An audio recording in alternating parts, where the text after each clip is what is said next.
What if Adam Peters' phone rings at any moment with an offer too good to refuse? The NFL rumor mill is heating up, and an unexpected name might soon take center stage in a trade nobody saw coming: Marcus Mariota. After the worrying news about Derek Carr's throwing shoulder injury, the Saints have gone into high alert. The possibility that the veteran quarterback won't be available for the 2025 season raises an urgent question: who's going to lead the offense in New Orleans? Yes, there are other names on the roster, but let's be honest, none of them truly inspire confidence. Ben DiNucci hasn't played since 2020. Jake Haener didn't leave a good impression on Washington fans. And Spencer Rattler, even after 6 games as a starter, still looks too green to carry a franchise on his back. Given that, the Saints are under pressure to find a quick solution, and Mariota might be the answer. His last impression? Nothing short of heroic. In the game against the Cowboys, he turned a potential embarrassing loss into an epic triumph with 3 touchdown drives, including a 33-yard run and a pinpoint pass to Terry McLaurin with 3 seconds left. A passer rating of 141.0. Need I say more? If you're the Saints GM, what would you do? Would you bet on a rookie like Shedeur Sanders with a 9th overall pick? Or would you call the Commanders right now and try to land Mariota before another team wakes up to the veteran's forgotten talent? Adam Peters holds all the cards.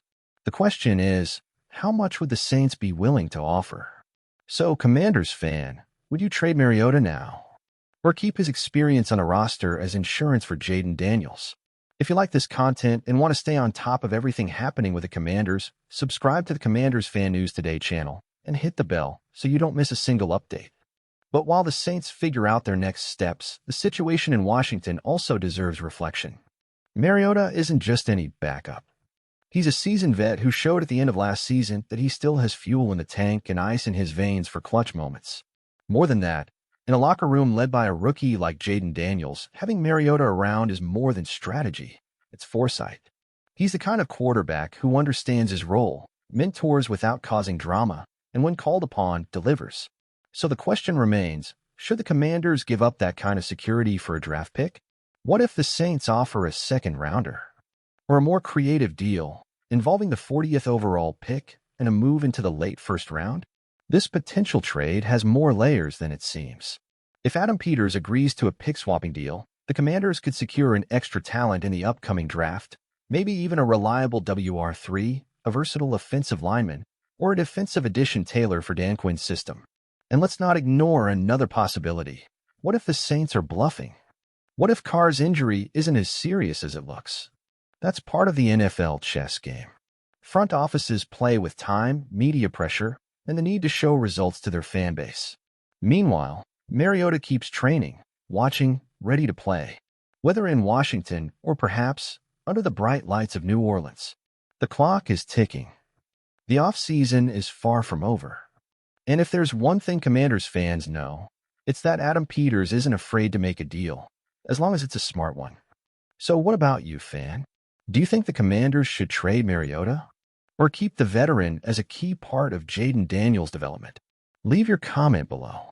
And speaking as a Commanders fan, honestly, I wouldn't trade Mariota right now. After what he did against the Cowboys, it's clear he still has plenty to offer. That performance was more than just a good game. It was a reminder that Mariota is a dependable veteran who can save a season if the unexpected happens. And let's be realistic, we're entering a new era with Jaden Daniels. And no matter how talented he is, things can go sideways. Having Mariota as insurance is smart. It's strategic. Plus, he's fully integrated into the system, respected in the locker room, and can help develop our rookie without creating a power struggle. Not every backup can do that with maturity. Now, of course, it all depends on the offer. If the Saints come with an irresistible proposal, like a high second-round pick or a package that lets us move up and grab a playmaker, then it's worth considering. But for now, I'm on the side that believes keeping Mariota in Washington might be more valuable than any uncertain pick on paper. What about you? Would you keep Mariota as our luxury plan B? Or do you think it's time to cash in on his rising value? If you like this content and want to stay in the loop with all the behind-the-scenes action from our team, subscribe now to the Commanders Fan News Today channel, turn on notifications, and follow us step-by-step through this new phase. The rebuild has already begun, and it's just heating up. And one more thing, Keeping Mariota on the roster isn't just about safety, it's also a declaration of ambition. It shows the Commanders aren't just betting on the future, but also investing in the present. Dan Quinn wants a team that's prepared, resilient, and deep in every position. And if there's one thing the NFL teaches us year after year, it's that teams with strong backups survive the season. Those that don't fall by the wayside. And look, if the Saints really are desperate, Adam Peters has full control of this negotiation. He can dictate terms, force a draft move up, extract a player that fits our system, or even negotiate future picks. And honestly, that's a position of power few GMs have at this point in the offseason. And Peters deserves credit for that. But I'll say it again, as a Commanders fan, I'd rather see Mariota in our locker room, ready to step in and flip the script, than see him strengthening a potential NFC rival. Especially a franchise like the Saints, who always seem one step away from becoming dangerous again. Sure, the NFL is a business. But here, with this new leadership, we're building something more than just trades. We're building a culture, a standard of excellence. And keeping players like Mariota, who contribute on and off the field, is part of that transformation. So while the rumors heat up, we watch, we analyze, and we trust Peters. But deep down, I hope Mariota stays. Because when the season tightens up, and it always does, we'll want a guy like him ready to step in and make history. If you also believe Mariota should remain a key piece of this roster, comment below. Let's show the world that the Commanders Nation is alert, united, and more alive than ever. And don't forget, subscribe to the Commanders Fan News Today channel, turn on notifications, and follow every detail of this new era with us. The rebuild has just begun, and it's only getting hotter.